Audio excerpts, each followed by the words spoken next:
Hey guys, this is your educator Sutan Gupta and I welcome you all to Exam Shala. So another video on idioms and phrases. So in this video we will discuss high frequency idioms and phrases. High frequency का मतलब ऐसा है कि ऐसे phrases, idioms जिनके आगे competitive exam में आने की संभावना पॉसिबिलिटी बहुत ज़्यादा है। इस वीडियो में जितने भी idioms डिस्कस करूँगा बहुत ही शानदार तरीके से समझने की कोशिश करना और मेरी बात को याद रखना। वोकैबुलरी, ईडियम, फ्रेज कुछ भी आप पढ़ रहे हो, अगर आपको वो सिचुएशन का आइडिया है, उस कंडीशन का आइडिया है, तो आपको कभी भी वर्ड्स याद करने में प्रॉब्लम नहीं आएगी। कल मैंने बहुत सारी बातें डिस्कस करी थी, उन बातों को दिमाग में रखना है।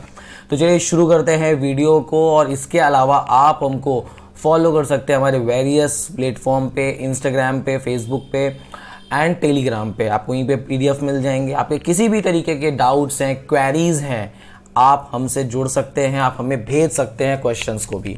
तो चलिए शुरू करते हैं आज का वीडियो। और पहला ईडियम आपके सामने रहा, jump on the band wagon.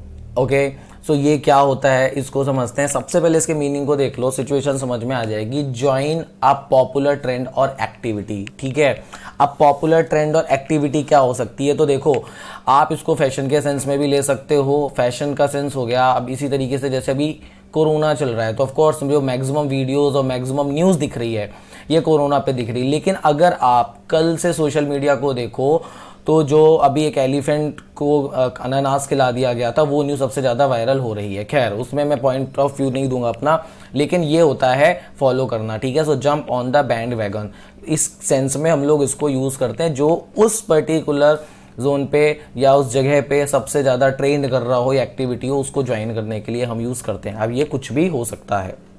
For example, so many people are playing that game, बहुत सारे लोग गेम खेल रहे हैं। That I might as well jump on the bandwagon and check it out. ठीक है, जो कि मैं खेल सकता हूँ। तो बेसिकली कहने का मतलब है कि भाई जो कि एक ट्रेंड चल रहा है उसी ट्रेंड पे सबके सब ज्वाइन कर लेते हैं। और एक्चुअली ये सिर्फ उस ट्रेंड को आप किसी कोरोना से या एलिफेंट से ना जोड़ करके इस तरीके से भी देख सकते हो। आप एक रेस्टोरेंट खोलते हो, ठीक है, और सच एज आपने चाइनीज़ रेस्टोरेंट खोला, और वैसे ही आप देखेंगे कि आज से 3 से 4 महीने बाद या 6 महीने बाद 3 से 4 रेस्टोरेंट उस एरिया में और खुल जाएंगे उसी पे। तो ये इस केस में भी आप jump on the band wagon use कर सकते हैं। Is my point clear? बात वही है, आपको सिचुएशन पता है, आप ईडियम याद कर लोगे, वोकैबुलरी को यूज़ करना सीख जाओगे। And this is how we understand context. Now let's move to the next idiom, whistle in the dark. अब ये क्या है? It's pure Bollywood. आप ऐसा समझिए जैसे बॉलीवुड मूवीज़ में होता है, वो हीरो को सारे के सारे गुंडे घेर लेते हैं, लेकिन वो एकदम कूल होता है कि मुझे तो डर नहीं लगता, मैं खतरों का खिलाड़ी हूँ। ठीक है, तो वहाँ पे वो सीटी बजाते हैं। अगर आपको वो मूवी याद हो, टाइगर श्रॉफ की एक मूवी आई थी, ठीक है, तो उस मूवी में इसी तरीके के कुछ सीन है कि कहता नहीं है कि आपकी जाती नहीं मेरी आती नहीं, ऐसा कोई सा डायलॉग है। तो वैसे केस में हम इसको यूज़ करते हैं। ठीक है, तो मीनिंग क्या हुआ? Pretend to be brave in a scary situation. देखो मैं फिर से एक बात बोलता हूँ, मैक्सिमम स्टूडेंट होता है वो सीधा मीनिंग पे आ जाता है। मीनिंग का सेंस ठीक है, आपने याद कर लिया, लेकिन अगर आपको वो पर्टिकुलर सिचुएशन नहीं आ पा रही है तो कोई फ़ायदा नहीं है। दूसरी, स्टोरीज नहीं बनाना है, मैं हमेशा ये याद दिलाता रहता हूँ। मेरी एक छोटी सी आदत है कि अगर मैं कुछ पढ़ा रहा हूँ तो मैं उसको जोड़ता जाऊँगा, बट मेक श्योर वो स्टोरी ना हो कि आपको स्टोरी भी याद करनी पड़े और इसे भी याद करना पड़े। तो ये याद रखिएगा, pretend to be brave in a scary situation. ठीक है, मतलब बहादुरी बनने की प्रिटेंड करना, शायद आप अंदर से ना फील कर रहे हो। एग्जाम्पल देखते हैं, अपॉन बीइंग अटैक्ड। ठीक है, मतलब आपके ऊपर अटैक हो चुका है। She blue a whistle in the dark with surprise her attackers. ठीक है, तो वो क्या करने लगी कि भाई वो सीटी बजाने लगी, ठीक है, अंधेरे में। अब यहाँ पे अंधेरे का मतलब ये नहीं है कि वहाँ पे सच में रात के 2-3 बजे होंगे तभी वो बजेगी, तो ऐसा सेंस नहीं है। मतलब अटैक हो गया है, दुश्मनों ने आपको चारों तरफ से घेर लिया है, लेकिन आप एकदम कूल हैं, तो ऐसे सेंस में हम इसको यूज़ करते हैं। आई होप ये बात क्लियर है। Now let's move to the another slide, a hot potato. देखो एक बार में इसको देखोगे तो सीधे सीधे लगेगा कि गरम आलू है, बट इसका सेंस थोड़ा सा अलग होता है। इसका मतलब होता है समथिंग दैट इज डिफिकल्ट और डेंजरस टू डील विद। ठीक है, अब मैं इसके आपको 2-3 सिचुएशन बताता हूँ, इसको समझने की कोशिश करना। एक हॉट पोटैटो ऐसा हो गया कि आपकी किसी से लड़ाई हो गई और आपको 15 से 20 लोगों ने घेर लिया है, तो उस सेंस में आप इसको यूज़ कर सकते हो। दूसरा आप इसको ऐसा कर सकते हो कि आप पर्टिकुलर सिचुएशन पे फंस गए हो, सच एज आपने कोई प्रोजेक्ट लिया हुआ है और उस प्रोजेक्ट में आग लग गई या फिर उसमें नुकसान हो गया, पैसे की कमी आ गई, उस सेंस में आप हॉट पोटैटो यूज़ कर सकते हो। बेबीज़ के सेंस में भी यूज़ किया जा सकता है। You know babies are very costly और it's very hard to deal with them, so इसके सेंस में भी आप यूज़ कर सकते हो। आपको पता है जैसे अगर वो 4-5 महीने का बच्चा है तो उसे रोना है तो वो रोएगा और उसे हंसना है तो हंसेगा, उसके पापा मम्मी भी कुछ कर नहीं सकते, आप चिल्ला लो, इरिटेट हो जाओ, ठीक है। तो उस सेंस में भी हम इसको यूज़ कर सकते हैं। अब ये आपका एक सार्कास्टिकली यूज़ किया जाता है, ठीक है। तो ये सिचुएशंस आपके दिमाग में होनी चाहिए। और जो आज के टाइम पे बैंकिंग एग्जाम्स में जो वोकैबुलरी आती है, आपको पता है कि डायरेक्टली 4 मार्क्स की आ जाती है, लेकिन जब बात आती है कॉन्टेक्स्ट समझने की तो वो ऐसी किसी सिचुएशन में ईडियम्स को रखता है। अभी क्या होता है कि आपने समथिंग दैट इज़ डिफिकल्ट और डेंजरस टू डील विद याद करके रखा हुआ है और वहाँ पे डेंजरस जैसा कुछ दिख नहीं रहा और फिर आप सोचते हो कि यार ये क्या हो गया मेरे साथ, ठीक है। तो इन बातों को थोड़ा सा दिमाग में रखिएगा, अदरवाइज थोड़ी सी समस्या ज़्यादा बढ़ जाती है। एग्जाम्पल देखते हैं। Terrorism is a political hot potato in Afghanistan, ठीक है। तो अब टेररिज्म क्या है कि भाई एक ऐसी सिचुएशन है जहाँ पे वो डील करना बहुत मुश्किल हो रहा है। इस बार पॉइंट क्लियर, कहाँ पे? अफगानिस्तान में। अच्छा, एक छोटी सी बात, क्या ज़रूरी है मैं हॉट पोटैटो यूज़ करूँ? नहीं भाई साहब, बिल्कुल ज़रूरी नहीं है। आप इसको थोड़ा सा ऐसा भी समझ सकते हो, नहीं लिखना आपको हॉट पोटैटो तो आप पॉलिटिकल ट्रॉमा लिख सकते हो या सिचुएशन लिख सकते हो, वहाँ पे भी आप उसका यूज़ कर सकते हो। बट वही बात है कि जो ईडियम्स होते हैं वो खूबसूरती देते हैं। बात समझ में आ रही है ना? तो भाई वीडियो तो लाइक करते जाओ, जितना लाइक करोगे दूसरे के पास फैलेगा और ये मेरे लिए बहुत मोटिवेशन का काम करता है। बढ़ते हैं आगे। Eight the drop of a hat. अच्छा, एक छोटा सा होमवर्क है। अब जितने भी ईडियम मैं आपको देता जाऊंगा, आपको एक एग्जाम्पल लिखना है, समझना है, उसके बाद आपको कमेंट सेक्शन में भी लिखना है। तो आप eight the drop off hat का भी एक एग्जाम्पल कमेंट सेक्शन में लिखोगे।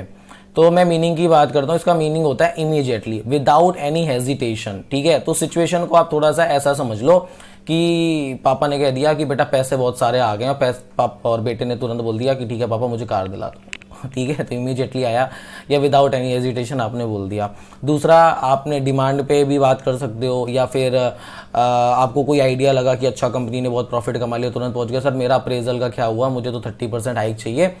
तो इस केस में हम इसको यूज़ करते हैं, ठीक है। ये फिर जैसे आपने देखा होगा, जैसे हमारी सिस्टर्स होती हैं, ठीक है, आप उन शॉपिंग के लिए बोल दो तो they are always ready. Sisters are very helpful, but in this case वो ऑलवेज रेडी, ठीक है। तो ऐसे केस में क्या है, तुरंत हो गई। मम्मी अभी कहती है ना कि देखो तुरंत तैयार हो गई और अभी काम नहीं कर रही थी, तो होता है। हम जैसे हमारे जैसे लोग हैं, जैसे लड़कियां, तो लड़कों बोल रहे दोस्त का फोन आ जाए, हम उठेंगे गायब 5 मिनट में, 5 मिनट 5 घंटे में होते हैं।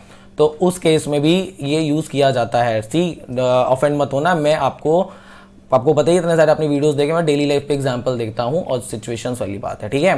काफ़ी सारे स्टूडेंट्स हो जाते हैं, कहते हैं सर आप कैसे कैसी बातें बोलते हो, तो ऐसा कुछ नहीं है। Example, Ellie was always ready to go shopping at the drop off hat, ठीक है। मतलब हमेशा ही तैयार है, होता है ना। अब आप खुद सोचो, आपको ऐसी सिचुएशंस मिलेंगी ही मिलेंगी। बढ़ते हैं आगे। Back to the drawing board. अब इसका मतलब ये नहीं है कि तुम ड्राइंग बोर्ड पे आ गए हो जाके, ठीक है। अब ये क्या होता है, ऐसा ड्राइंग रूम भी होता है। तो कुछ लोग हो सकता है सेंटेंस इंप्रूवमेंट में यहाँ पे रूम दे दे। अब देखो होता क्या है ना, एक छोटी सी बात बताता हूँ क्यों ध्यान से पढ़ना भी जरूरी होता है। मैं हमेशा बोलता हूँ बी अ रीडर। जब सेंटेंस इंप्रूवमेंट पे ऐसे आते हैं, क्योंकि जरूरी नहीं है डायरेक्टली पूछा जाए। तो अब ड्राइंग हमने हमेशा ये सुना होता है ड्राइंग रूम होता है, तो हमारे दिमाग में सीधे सीधे वो रूम आ जाता है, तो हिट कर देते हैं। हमें पता है कि वो गलत जा रहा है, बट क्योंकि वो सीक्वेंस में चल रहा होता है शब्द, तो हम उस तरह से गलती करते हैं। तो ये सेंटेंस इंप्रूवमेंट में छोटी छोटी सी चीज़ें ध्यान रखनी होती हैं। सो मीनिंग क्या है, start something all over again, ठीक है। मतलब कोई एक ऐसी चीज़ जो कि अब आपको शुरुआत से करनी पड़ेगी। मतलब कोई प्रोजेक्ट पे काम कर रहे हो या सच एज आप SBI की प्रिपरेशन कर रहे हो और आपका सिलेक्शन नहीं हुआ। आप में से काफ़ी लोगों का होगा भी नहीं, क्योंकि पढ़ाई नहीं हो रही है। कुछ लोगों का डेफिनेटली होगा, आई नो। तो ये सबके साथ है, पढ़ना बहुत पड़ेगा, बात ये थी मेरी। तो अब यहाँ पे क्या है कि मतलब अगर मान लो रिजल्ट आया and you couldn't crack that exam, so of course you have to start from the beginning. और आप इसको ऐसे भी बोल सकते हो, back to the drawing board, ठीक है। That you have to back to the drawing board, आप ऐसा यूज कर सकते हैं। एग्जाम्पल है, आई फेल दिस सेमेस्टर, मैं फेल हो गया, but now I am back to the drawing board, मतलब मैं शुरुआत से शुरुआत कर रहा हूँ, इज माई पॉइंट क्लियर? चलो मैं बढ़ता हूँ आगे। समझ में आ रहा है ना भाई? देखो कोई डाउट वाउट हो तो तुरंत कमेंट सेक्शन है आपके लिए, ओपनली लिखो। कोई भी तरीके का डाउट हो, क्वेश्चंस हो, आप हमारे सारे हैंडल्स पे मैसेज भी कर सकते हैं। नाउ आया ball is in your court. तो ऑफकोर्स ये देखते ही आपके दिमाग में या तो क्रिकेट और या तो टेनिस दिमाग में आता है, और मे बी फुटबॉल दिमाग में आ जाए कि आपके कोर्ट में बॉल आ चुकी। इसका मतलब क्या है? इसका मतलब क्या है? It's up to you to take the next step. मतलब आपको अब डिसीजन लेना है, आप क्या कर सकते हो, अब आपके हाथ में है। सच एज आप इस सिचुएशन को ऐसे समझो कि आपके घर में आनी है कार, ठीक है? अब कार आनी है तो ऑफकोर्स अब बड़े होने के नाते या सीधी सी बात है कि आपसे पूछा जाएगा कि बेटा कौन सी कार लें, तो तुमने कहा पापा काम करो i10 ले लो, ठीक है? आपने i10 की बात कर ली, लेकिन वहाँ भाई मम्मी खड़ी हैं। मम्मी ने कहा ऐसा नहीं होगा, i10 नहीं आएगी, ये देखो 7 लोग कैसे बैठ सकते हैं। तो आपने क्या बोला? अरे मम्मी हम तो 5 हैं। तो मम्मी ने कहा रिश्तेदार भी तो होते हैं, तो वहाँ पे 7 लोगों के हिसाब से फिर स्कॉर्पियो देख ली गई या फिर इनोवा देखी गई। सिचुएशन को समझना। तो क्यों, अब इसको आप ऐसे भी समझ सकते हो कि भाई पापा ने शुरुआत करी थी, लेकिन अब फाइनली आएगी मम्मी के नाम पे, ठीक है? मतलब मम्मी के कोर्ट में बॉल है, अब मम्मी डिसाइड करेंगी कि कैसे आना है। तो इस तरीके से भी सिचुएशन क्रिएट करी जाती हैं, इन बातों को थोड़ा सा ध्यान देना।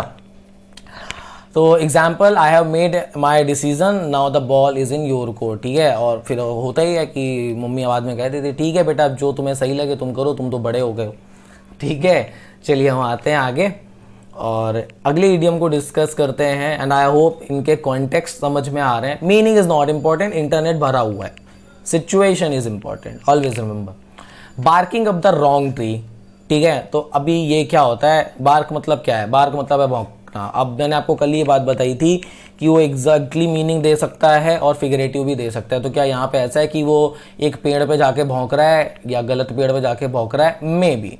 देखते हैं। Looking in the wrong place, ठीक है? और एक्यूजिंग द रॉन्ग पर्सन, इसका सेंस ऐसा है, मान लो तुमको जेल हो गई है, ठीक है? 500 सालों की।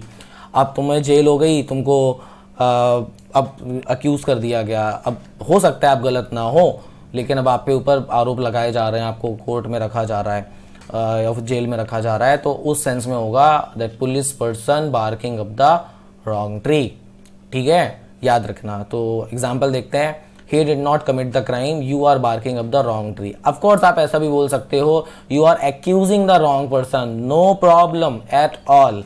बट अगर आपके पास सही मीनिंग है, आप सही तरीके से यूज़ कर पा रहे हो, देन मेक श्योर आप ऐसी चीज़ों को यूज़ करो। और आप विश्वास मानिए, ऐसे राइटिंग वगैरह में अगर आप ये सब यूज़ करते हो ना, it plays an important role. And spoken पे बात करी जाए तो आप बहुत कम लोगों को ही देखोगे who uses idioms. Now let's move to the next idiom, best thing since sliced bread. मतलब अब इसको अगर तुम लिटरली ट्रांसलेट करो ना, तो इसका मतलब है सबसे अच्छी चीज़ हुई है जब से तुमने ब्रेड को स्लाइस किया है, टुकड़े किए हैं। तो ये तो नॉनसेंस हो जाता है। इसका मतलब होता है भाई अ गुड आइडिया और plan an excellent new invention. मतलब आप ऐसे समझो कि आप लगातार प्रिपरेशन कर रहे थे, यहाँ से शुरू करी थी, ठीक है? इस सिचुएशन से शुरू करी और ये चलता जा रहा है। अब यहाँ तक आते आते तुम फेल, फिर फेल, फिर फेल, फिर फेल, और ये फिर फेल, अब फाइनली यहाँ भी फेल। अब तुम्हारे पास टाइम नहीं बचा, लेकिन यहाँ पे आपने सीधे RBI ग्रेड भी क्रैक कर लिया। तो आपके लिए ये क्या हो जाएगा? Best thing since sliced bread. मतलब भाई सब कुछ हो रहा था, बट ये सबसे बेस्ट था, ठीक है? जो एक चीज़ हो गई, तो इस सेंस में भी यूज़ कर सकते हो। या एक पर्टिकुलर सिचुएशन ऐसी कि लाइक अप्स एंड डाउन्स चल रहे थे और यहाँ पे आके सीधे बूम हुआ, तो ऐसे केस में भी आप यहाँ पे इसे यूज़ करते हैं। So meaning a good idea और plan an excellent new invention. Example, I love your idea, it is the best thing since sliced bread, ठीक है? मतलब ये अब तक की सबसे अच्छी चीज़ है जो हुई है, ठीक है? वैसे कल अगर आपको याद हो तो कल मैंने आपको कुछ स्टोरीज भी सुनाई थी, एक दो, और मैंने बताया था कि हर ईडियम का अपना एक ओरिजिन होता है। But as far as banking और SSC exams are concern, stories are not so important, it is time taking, that is why I am not discussing. But if you really want me to do so, please let me know in comment section. And yes, आप मुझे ये भी बताओ आप अगला video किस में चाहते हो। भाई सपोर्ट करो, मुझे सपोर्ट नहीं मिल रहा है अभी। इतने सारे वीडियोस बना रहा हूँ, इतनी मेहनत कर रहा हूँ, बट सपोर्ट नहीं मिल रहा। तो वीडियो को शेयर किया करो, थोड़ा सा हमें भी लगता है कि like we are doing something for our students, so of course we want some support also. Now let's move to the next idiom and the idiom is bite off more than you can chew. आपको ये समझ में आ गया होगा और ये आपकी mummy ने जरूर आपको ज़िंदगी में कम से कम 500 बार बोल दिया होगा कि उतना ही लेना प्लेट में जितना खा पाओ, तुम बर्बाद करते हो। ठीक है, तो इसका मतलब यही है कि एक ऐसा टास्क ले लेना जो कि आपके लिए बहुत बड़ा है, और ये ज़रूरी नहीं है किसी वो टास्क में होगा। देखो, हर चीज़ काम से होगी ज़रूरी नहीं है, हर चीज़ सीरियस होगी ज़रूरी नहीं है। मैं एक छोटी सी 1 मिनट में एक स्टोरी सुनाता हूँ, समझना, आपको क्लैरिटी आएगी। ध्यान से समझना। देखो, होता क्या है कि हम लोग मान लेते हैं कभी कभी, एक जनरल ओपिनियन दे रहा हूँ कि एक पर्सन है और अब यही मेरी ज़िंदगी है, ठीक है, मैं इसी के साथ सब कुछ होगा, जबकि ऐसा नहीं होता है। अगर आप थोड़ा सा रियलिस्टिक हो तो आप देखेंगे कि अगर आपका म्यूज़िक टेस्ट है, आपको म्यूज़िक पसंद है, तो आपकी जिससे बनेगी ना वो म्यूज़िक जिसको पसंद है उसके साथ बनेगी।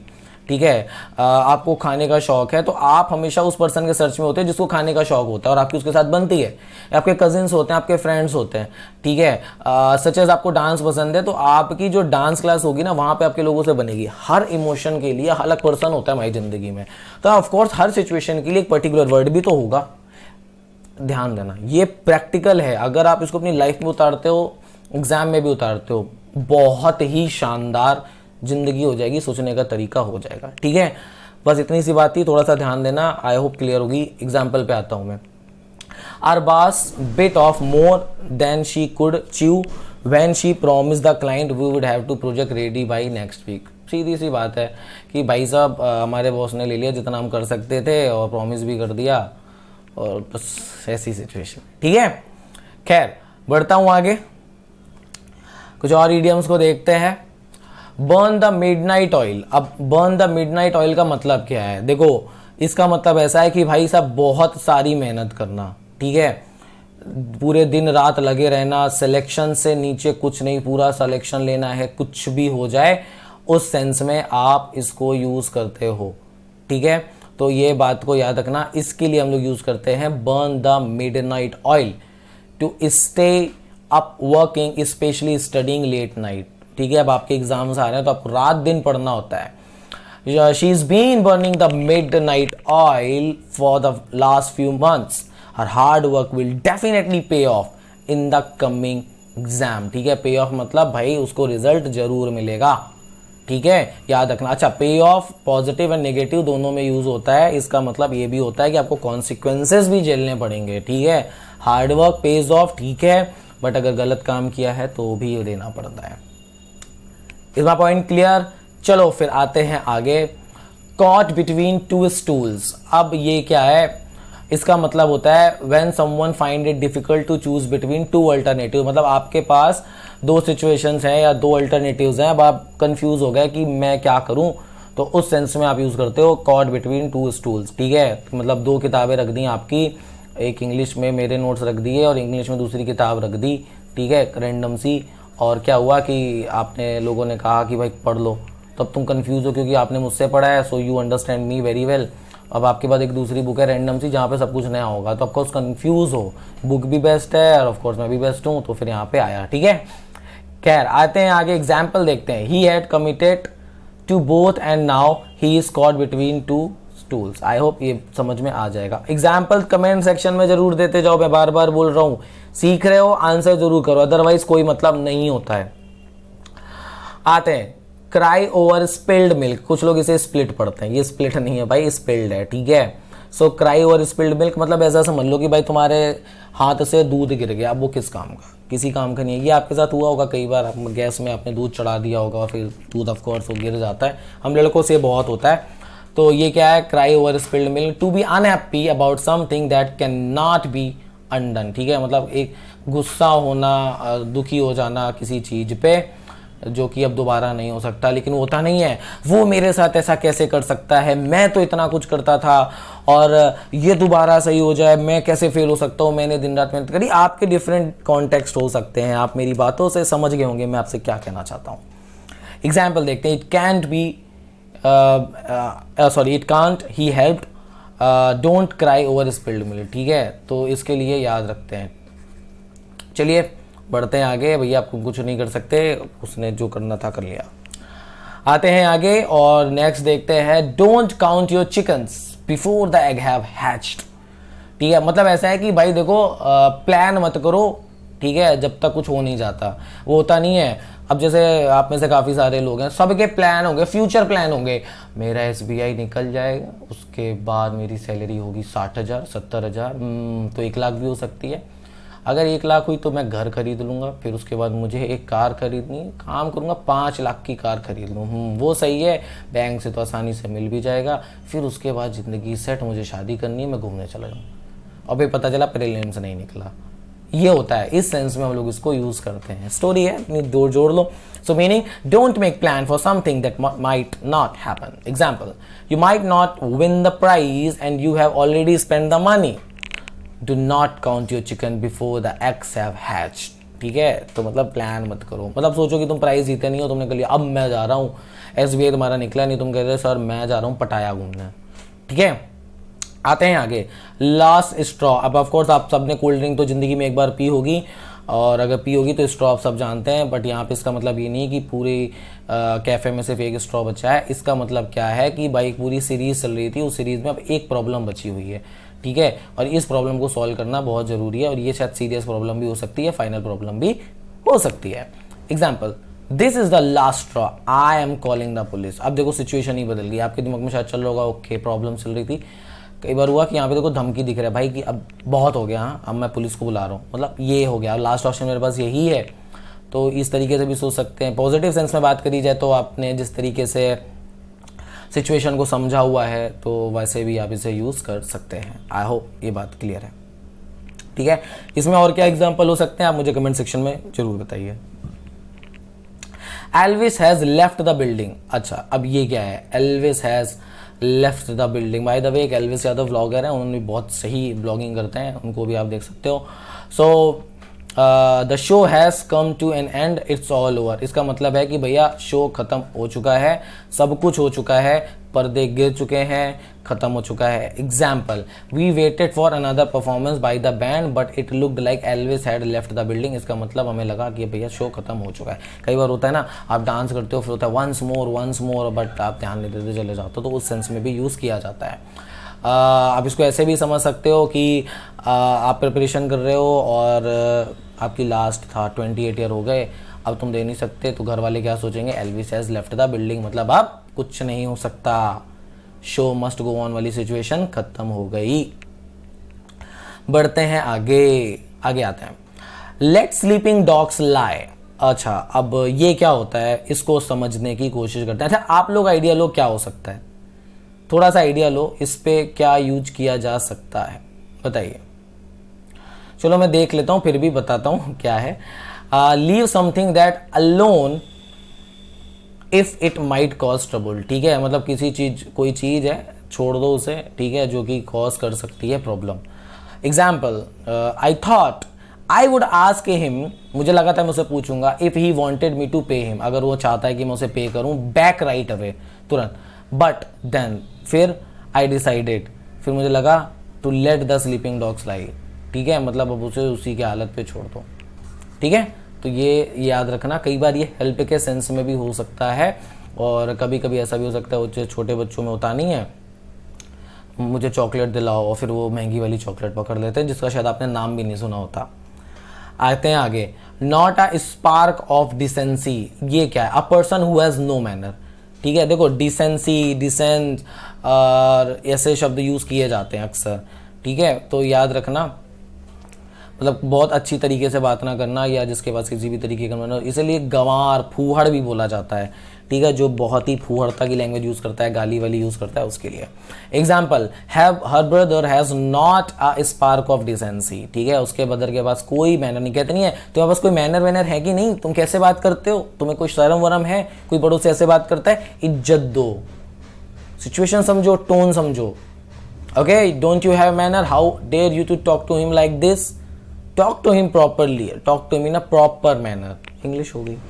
Okay, so I don't like way he acts in public, मुझे पसंद नहीं है। जैसे कई बार होते हैं ना, आप जाओ, अगर आप if you ever been to Delhi, so आप कनॉट प्लेस में जाओ, तो आपको एक से एक नमूने मिलेंगे, एक से एक लोग मिलेंगे, मतलब एकदम वो होते नहीं है, नीले रंग के बाल, फिर उसी में पीले रंग के बाल, और फिर उन्होंने गुलाबी रंग की शर्ट पहन करके हरे जूते पहने होते हैं, लुक लाइक अ जोकर। तो उस सेंस में भी हम इसको यूज़ करते हैं। ज़रूरी नहीं होता कि कोई ज़बान से ही गंदा हो। आते हैं आगे, on the ball meaning when someone understand a situation well. ठीक है, तो जब कोई व्यक्ति किसी सिचुएशन को बहुत ही अच्छे से समझता है, उसके लिए हम यूज़ करते हैं ऑन द बॉल। ठीक है, इसको थोड़ी सी सिचुएशन आप इसकी ऐसे समझो कि आपके घर परिवार में एक पर्सन होता है जो बहुत कूल होता है, उसकी एज में भी 30, 35 हो, 40 हो, बट उसके साथ बच्चे भी बहुत कंफर्टेबल होते हैं, जो हमेशा सिचुएशन को अच्छे से समझते हैं। आप उनसे अपनी personal life, professional life share कर सकते हो, किसी भी लेवल की। आप समझ गए होंगे मैं क्या कहना चाहता हूँ, और आपको जज नहीं करते। ठीक है, तो ऐसे लोगों के लिए आप इसको यूज़ कर सकते हो। If you were on the ball this wouldn't have happened. ठीक है, मतलब अगर आप होते तो ऐसा कुछ प्रॉब्लम होती नहीं, क्योंकि आप अच्छे से समझते हो। आप बताइए आपकी ज़िंदगी में कौन है।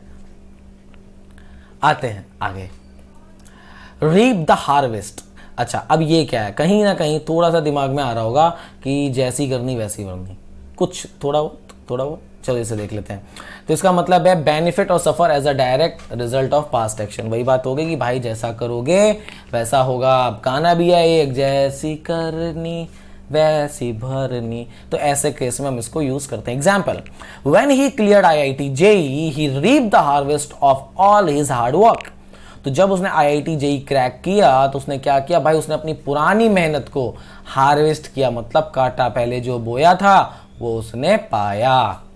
ठीक है, तो यहाँ पे ये भी हो सकता है कि अगर मैं क्लियर की जगह फेल्ड लिख दूं तो भी यही हो जाएगा। तो मतलब क्या होगा कि भाई मेहनत नहीं करी थी। तो देखो एक वर्ड से किस तरीके से पूरा कॉन्टेक्स्ट बदल गया।